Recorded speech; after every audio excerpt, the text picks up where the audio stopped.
Bonjour à tous et bienvenue chez le Docteur des Textes. Aujourd'hui, nous allons parler de Louise Michel. Entre écriture, pensée anarchiste et révolution, nous allons explorer la vie emplie de combats militants, d'allers-retours en prison et de visions politiques toujours applicables à notre monde actuel de Louise Michel. Découvrons ensemble les coups d'éclat et d'esprit sur les pavés dans le sillage de la révolutionnaire en habit noir de Montmartre.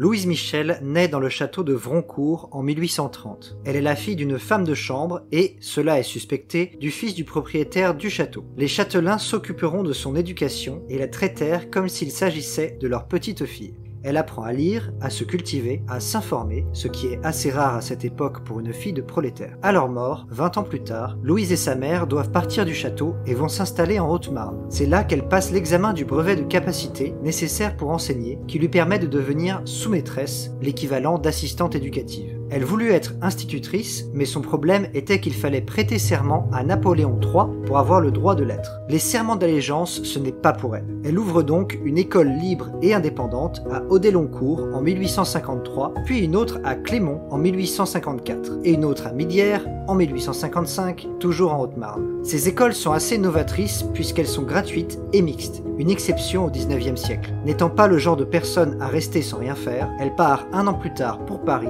où elle sera sous-maîtresse dans une pension du 10e arrondissement. Elle y restera quelques années et commencera à écrire des poèmes et à s'engager politiquement.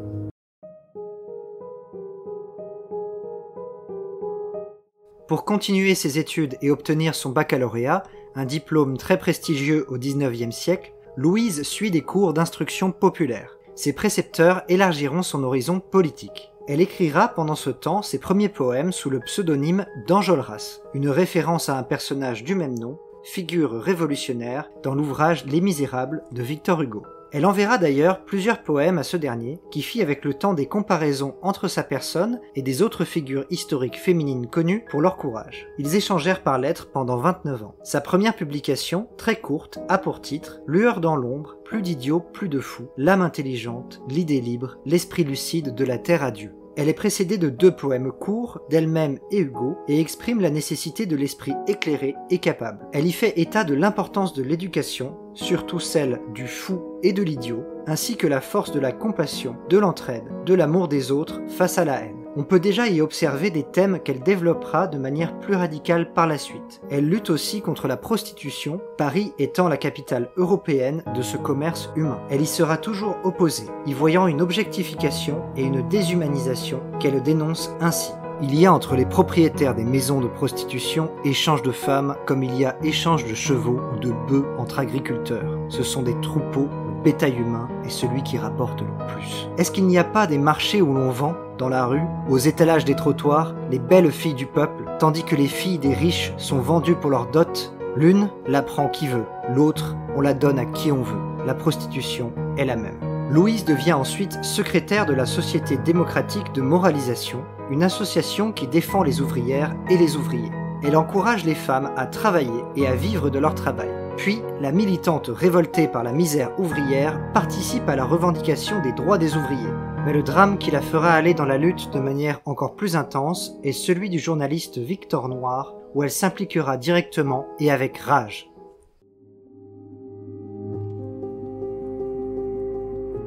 À la fin de l'année 1869, un journal de Bastia intitulé La Revanche écrit des mots insultants contre la mémoire de Napoléon Ier. Son neveu, le prince Pierre-Napoléon Bonaparte, ne supporte pas cet affront. Il sort de sa réserve et répond à cette attaque par un article dans le journal L'Avenir de la Corse. Il traite ses adversaires de traîtres et de mendiants destinés à être massacrés. S'ensuivent des échanges houleux entre les différents journaux pro- et anti-régime, jusqu'à un défi en duel de la part de Bonaparte envers Henri Rochefort. Rochefort est rédacteur en chef du journal La Marseillaise, anti-régime et député à cette époque. Il accepte le duel, prenant 2 de ses journalistes comme témoins, dont Victor Noir, 21 ans. Le 10 janvier 1870, arrivé sur le lieu du duel, les échanges sont houleux entre Rochefort et Bonaparte, et ce dernier décide de tirer 6 balles dans leur direction, touchant Victor Noir. Ils s'enfuient tous les 3 et Victor est pris en charge dans un appartement un peu plus loin, mais succombe à ses blessures. Ce décès fera scandale et aurait pu débuter un renversement du gouvernement, mais certains révolutionnaires attendent un moment plus favorable.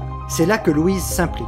Lors de l'enterrement, qui a lieu à Neuilly pour éviter les soulèvements de foule, elle s'infiltre dans la masse, habillée en homme et armée d'un couteau, au cas où elle croise le chemin de Bonaparte. Mais elle n'aura pas l'occasion de frapper. Les funérailles de Victor Noir marquent le début d'un mouvement anti-napoléonien dans tout le pays et est considéré comme l'un des éléments déclencheurs de la Commune de Paris de 1871. Louise en sera l'un des éléments les plus héroïques et révolutionnaires. En sortant de sa classe, elle est abordée par des militants pro-république et féministes pour fonder le comité de vigilance de Montmartre. Ce comité participera à l'organisation sociale du quartier, éducation, participation à la défense de Paris, assistance sociale, propagande, etc. et est un symbole du principe communard de l'association fédérale. Cela signifie une autogestion locale des problèmes et de la direction à prendre pour le quartier de Montmartre directement par les habitants, sans gouvernement ni pouvoir central. Suite à diverses interdictions des journaux républicains et du droit de réunion pour réduire l'opposition au gouvernement, la colère gronde et le soulèvement ne tardera pas à se faire.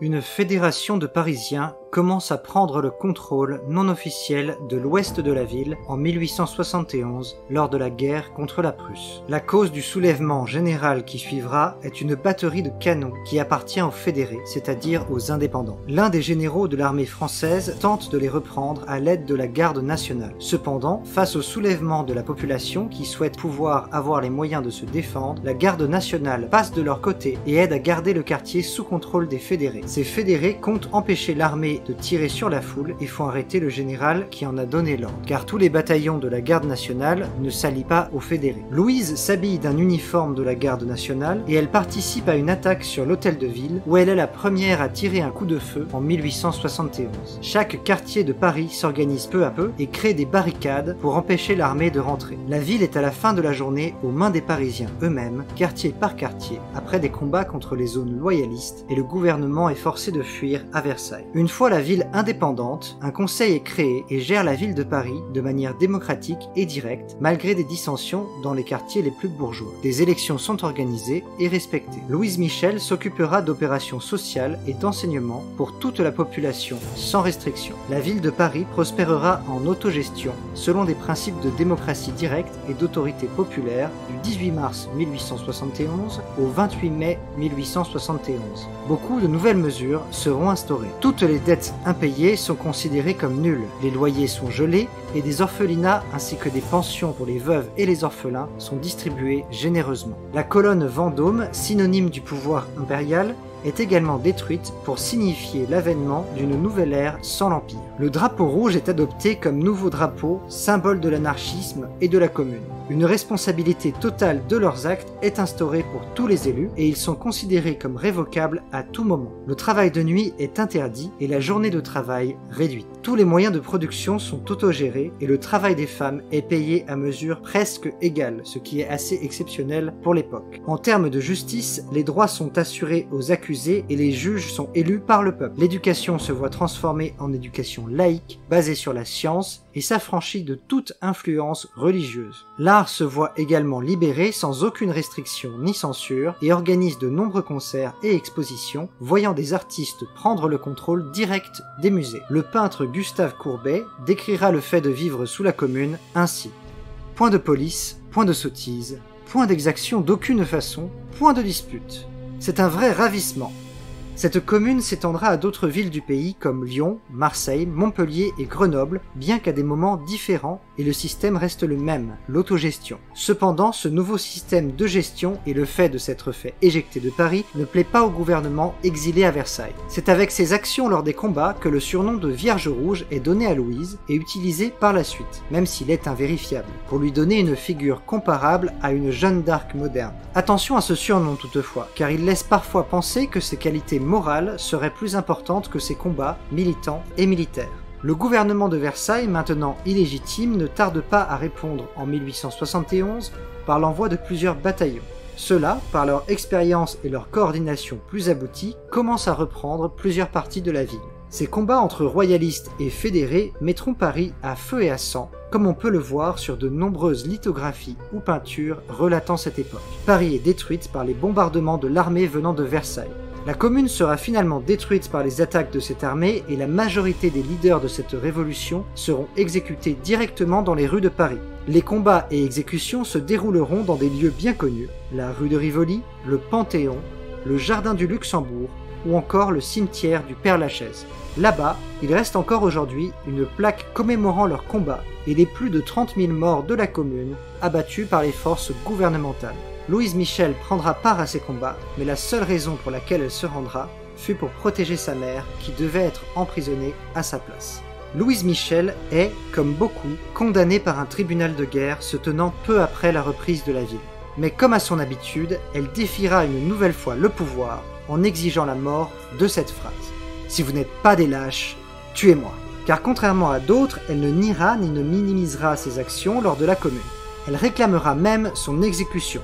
« Il faut me retrancher de la société, on vous dit de le faire.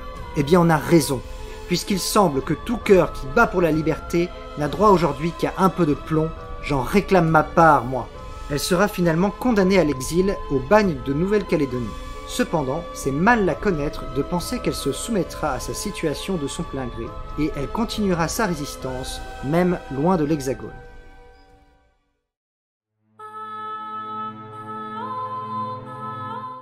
Elle fut donc envoyée en Nouvelle-Calédonie et condamnée à une peine dans une enceinte fortifiée dont elle ne pourrait s'échapper. Une fois sur place, elle refuse d'être assignée au régime des femmes et demande à être traitée de manière égale en participant aux travaux des hommes. C'est là-bas qu'elle se forge des idées contre l'impérialisme et le colonialisme au contact de la population kanak. Pour le gouvernement français, le cas de Louise Michel était particulièrement délicat. C'était une des grandes figures de la commune et sa notoriété était de plus en plus importante. Il ne voulait surtout pas en faire une martyre. Sur la presqu'île d'Uko, elle a commencé à ouvrir une école pour les enfants kanak, provoquant la colère des autorités françaises qui lui ont demandé d'arrêter. Louise Michel a tenté pendant quelques mois de poursuivre dans la nature. Puis une grande insurrection kanak et la terrible répression française qui s'en est suivie ont achevé ses tentatives. Sa condamnation sera changée en simple déportation qui ne sera donc plus un exil et elle aura même le droit de devenir institutrice à Nouméa. En 1880, à la fin de sa peine, elle pourra enfin revenir en France par le port de Dieppe. Mais elle n'a pas fini ses combats et toute la suite et fin de sa vie feront définitivement d'elle un symbole de la résistance anarchiste face au pouvoir.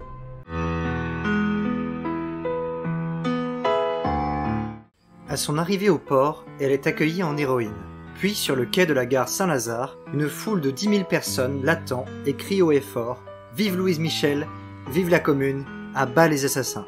Elle reprend son infatigable activité militante, donnant de nombreuses conférences, intervenant dans les réunions politiques. La presse tente par de nombreux moyens de la décrédibiliser, allant jusqu'à tenter d'en faire une femme repoussante ayant loupé sa vie. Faite pour aimer, étant femme, au lieu de suivre la série ordinaire, de chérir sa poupée, son amant, son mari, ses enfants, son toutou et Dieu, elle aime en général et non en particulier. L'amour pour Louise Michel s'appelle le socialisme. Sachez que selon les standards des journaux socialistes et républicains de l'époque, cela est considéré comme une sorte de compliment. Je vous évite les pires extraits ici. Mais avec le temps, les anarchistes se saisiront des portraits faits d'elle et utiliseront cette soi-disant laideur comme une force, la preuve que ses efforts sont visibles sur sa personne avec le temps, la preuve de son dévouement à la cause, sans concession, ni temps pour la bien-pensance bourgeoise et mondaine. 2 mois après son retour, elle commence à faire publier sous forme de roman feuilleton son ouvrage La Misère, qui remporte un vif succès. Elle assistera aux obsèques du socialiste Blanqui, dont les théories politiques l'avaient inspiré pour plusieurs de ses idées, et prononcera même l'éloge funèbre. Elle ne tardera pas à retourner derrière les barreaux pour 15 jours pour cause d'outrage à agent. Quelque temps après, elle veut s'éloigner définitivement des socialistes parlementaires qu'elle trouve autoritaires et se rapprocher des idéaux anarchistes français de cette époque. Elle opte pour l'adoption, pour ce mouvement, du drapeau noir, encore très emblématique aujourd'hui dans les cercles anarchistes et antifascistes. Voici ce qu'elle dira à ce propos. Plus de drapeau rouge mouillé du sang de nos soldats, j'arborerai le drapeau noir, portant le deuil de nos morts et de nos illusions. En 1883, elle organise une manifestation au nom des sans-travail qui s'inscrit pleinement dans le mouvement anarchiste. Malheureusement, suite au pillage de 3 boulangeries, elle fait l'objet d'un mandat d'arrêt. Elle reste introuvable et elle enverra elle-même une lettre lettre au préfet disant qu'elle se rendra le lendemain. Pour cela, elle sera condamnée à 6 ans de prison et 10 ans de surveillance policière intense. Voici une partie du discours qu'elle prononça au tribunal. Le peuple meurt de faim et il n'a même pas le droit de dire qu'il meurt de faim. Eh bien moi j'ai pris le drapeau noir et j'ai été dire que le peuple était sans travail et sans pain. Voilà mon crime, vous le jugerez comme vous voudrez. S'il y a tant d'anarchistes, c'est qu'il y a beaucoup de gens dégoûtés de la triste comédie que depuis tant d'années nous donnent les gouvernements. En somme, le peuple n'a ni pain ni travail et nous n'aurons en perspective que la guerre. Et nous voulons la vie en paix de l'humanité par l'union des peuples. Voilà les crimes que nous avons commis. Elle bénéficiera d'une petite période de liberté pour aller voir sa mère qui décédera en 1885. Puis elle fut graciée par le président de la République en 1886. Elle sera de nouveau condamnée en 1886 après avoir participé, en prononçant des discours, à une grève de 6 mois pour les mineurs de Decazeville. Celle-ci fut causée par la réduction de leur salaire de plus de 75% au profit d'une augmentation égale du sous-directeur de la mine qui sera jeté par une fenêtre lors de la grève. Des combats éclatent entre grévistes et la police à la mine, combattus par le patronat qui criera au complot dans tous les journaux. C'est d'ailleurs cette grève que reprendra pour exemple Émile Zola dans son roman Germinal. Louise Michel est condamnée à 4 mois de prison et à 100 francs d'amende. Mais le gouvernement, ne voulant pas encore faire d'elle une martyre, lui fait une remise de peine et elle continuera à prononcer des discours dans toute la France. Le 22 janvier 1888, après avoir prononcé dans l'après-midi un discours au théâtre de la Gaîté, au Havre, elle est attaquée dans la soirée à la salle de l'Élysée par Pierre Lucas, qui tire sur elle 2 coups de pistolet. Une des balles lui rafle le lobe de l'oreille et l'autre se loge dans son crâne. On ne parvient pas à l'extraire et elle y demeurera jusqu'à sa mort. Elle refusera de porter plainte contre son agresseur. En avril 1890, Louise Michel est arrêtée à la suite d'un discours qu'elle a prononcé à Saint-Étienne et sa participation à un meeting qui entraîna des manifestations à Vienne. Un mois plus tard, elle refuse sa mise en liberté provisoire car ses co-inculpés restent en prison. Elle finit par tout casser dans sa cellule et un médecin demande alors son internement. Le gouvernement, qui craint un peu des histoires, s'y oppose. Elle a alors 60 ans. Louise se réfugie à Londres où elle gère une école libertaire pendant quelques années. Elle y restera pour échapper à l'influence des lois scélérates de 1893 qui sont une série de lois votées par l'État français avec une forte opposition de la gauche. Elles sont faites sous le couvert de préserver la cause de l'ordre et celle des libertés publiques. Mais elles sont créées principalement pour empêcher l'activisme, la liberté de la presse et les réactions aux punitions des militants. Cela n'est pas sans rappeler les lois actuelles antiterrorisme détournées à cet effet, car elles permettent également le fichage des militants, comme le fait par exemple le statut de fiché S aujourd'hui. Elles font, comme des lois déjà en vigueur aujourd'hui, une association entre militants et apologie de l'anarchisme, ce qui empêche à toute personne ayant ces idées de les partager. Bien sûr, sous couvert de protéger la population de ces idées, ce qui vise en réalité à les faire disparaître car elles gênent le gouvernement. Encore une fois, toute ressemblance avec la situation actuelle en France serait totalement fortuite. Une campagne de réécriture de l'histoire et de destruction de l'idée d'anarchisme continuera d'ailleurs jusqu'en 1992, année de l'annulation de cette loi. Louise Michel continuera à défendre cette idéologie, à la conceptualiser, la détailler, jusqu'à la fin de sa vie dans nombre de conférences. Son combat ne s'arrêtera qu'à sa mort. Elle décédera le 9 janvier 1905 à l'âge de 74 ans. Elle sera enterrée au cimetière de Levallois-Perret, où elle repose encore aujourd'hui, et des milliers de personnes seront présentes à son inhumation. Maintenant que nous avons pu voir ensemble sa vie aventureuse, brave et libertaire, parlons de son impact sur les courants de pensée d'aujourd'hui.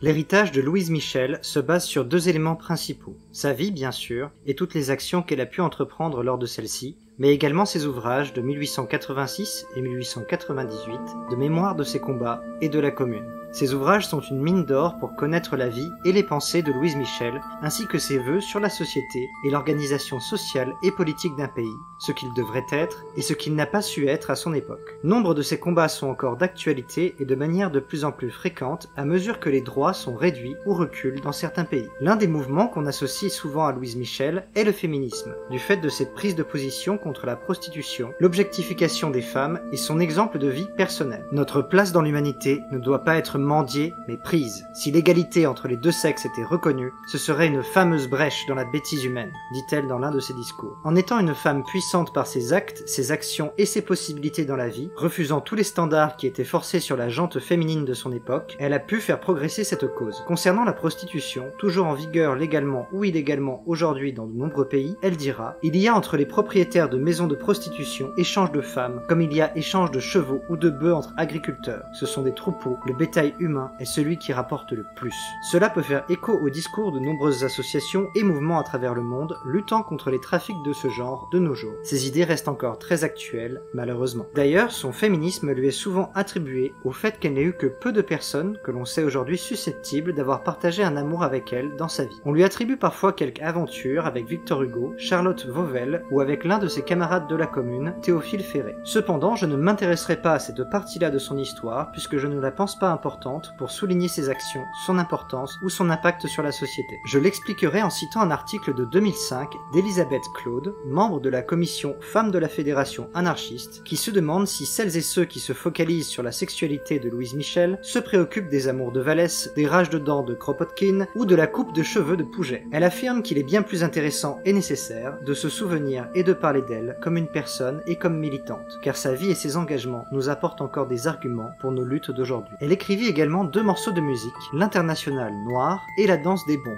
dont elle écrivit les paroles, qui sont 2 chants révolutionnaires. Elle reste aujourd'hui vue comme l'un des symboles humains de la commune, la figure féminine la plus mise en avant de cette époque et de ce combat, ainsi que l'image même de ce qu'est une figure révolutionnaire sans concession. L'accent est souvent mis sur le fait qu'elle soit une femme et une révolutionnaire de manière séparée, pour montrer à quel point cela est un combat et un haut fait du 19e siècle. Même si cela est en partie vrai, peu importe le genre, elle a su dépasser ce qui faisait d'elle une figure militante et révolutionnaire. Ses actes vont au-delà de ceux de beaucoup de personnes de cette époque et d'après. Elle a montré qu'il faut associer les idées militantes, les principes égalitaires, libertaires, à des actions concrètes en permanence. Que ces actions sont justifiées par leurs idéaux, même si cela implique d'aller en prison, d'être une ennemie publique, d'être mise au bagne, enfermée à tout âge, et décriée par une partie de la population. Car cela sont les implications d'un véritable et efficace combat. Bien sûr, cela ne peut pas se faire seul et requiert des organisations, des idéaux, des recherches, des questionnements pour un progrès général de la société. D'abord, cela a commencé par un bouillonnement anarchiste d'idées. Cette mouvance, puis ces idées, se sont retrouvées de manière plus générale dans les divers groupes ouvriers, féministes, sociaux, humains du globe. Il est possible que certains droits des femmes et des ouvriers n'aient pas eu une progression aussi importante sans les fédérations de la commune et des groupes de pensée qui y étaient associés. Ces idées sont restées bien implantées jusque dans les années 30, puis balayées comme utopiques plus tard. Il m'est avis qu'il doit être un exemple, comme la destinée de Louise Michel, de la possibilité intense, la possibilité folle de l'influence des idées et des groupes